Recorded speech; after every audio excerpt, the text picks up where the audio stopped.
don't know who they are, we don't know what they want. Aliens invading the Earth and the Earth's last stand. What we do know is that they're taking people.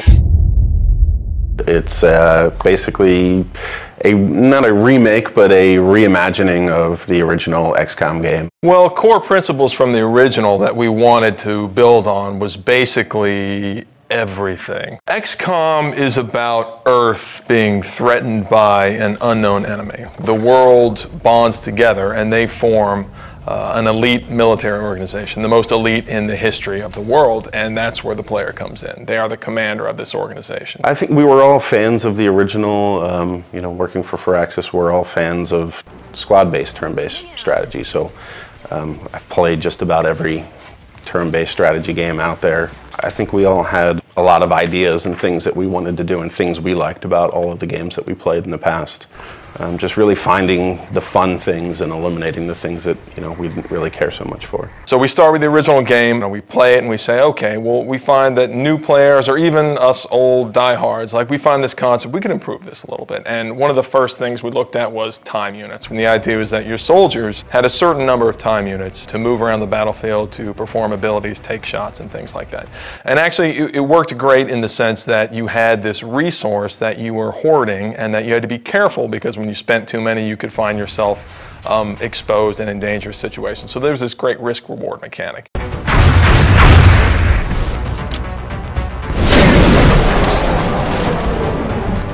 We said, okay, how can we simplify that and sort of free up all that headspace that takes up in the player's head? We sort of turned the time units into a simplified version where the player has a number of moves that they can perform per turn, and they can choose to move, they can choose to move and shoot, they can choose to move really far, and then based on different abilities their soldiers have, maybe they can use those abilities to do different things. But it still has that great risk-reward mechanic. Look, I need to run really far this time, but when you do that, you're always taking the cost that you're not going to be able to shoot, and then you're going to find yourself in a difficult tactical position.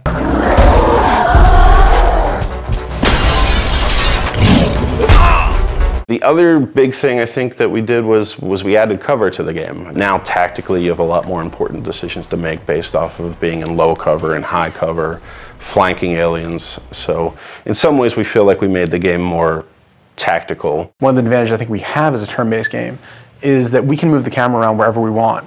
If you're making a game that has real-time response, players get really upset when you take control away from them. Well, we do that every other turn. There's been a very cinematic approach to the game that we're making now that wasn't available then, simply because we can move the camera around and take advantage of the fact that we have a 3D game. We're still leveraging the 3D and the tech that we have available now to make it a much more compelling experience, I think, visually, than they were able to do back then. The Glam.pl was our way of kind of making a turn-based strategy game sexy. It was a way for us to take the camera and put it in the environment in a way that kind of got you out of the normal gameplay mode, but let you see things a little clearer and a little more up close and feel like you're a little more part of the action.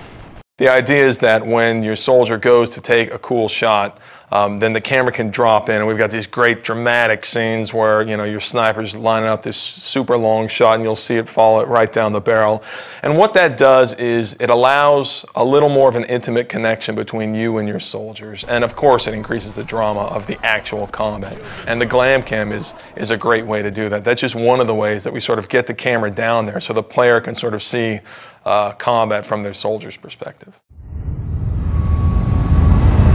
The base was a really unique challenge for us to design. When we started on it, it was flat and more like a level in the game.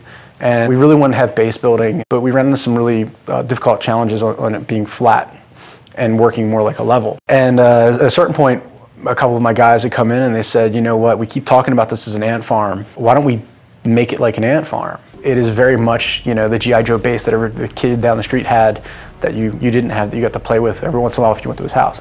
So when we made it, that was one of the things I think really stands out. I think it's a really unique feature to the game. It allows us a lot of flexibility for optimization and for the player to be able to build and expand. And it's a really different, I haven't seen represented that way really ever. And on top of that, they're actually expanding the structure, customizing the facilities that they're adding to their base. We want them to be able to see their soldiers interacting and their scientists, and so I think it's this really neat moment where you get into the game and you have this physical structure that you've customized and you've made the decisions about what you want to focus on, and then you can see your soldiers that you've leveled up and you've grown attached to, you can see them interacting, and it's something that I think we're really proud of. We're really excited for people to see.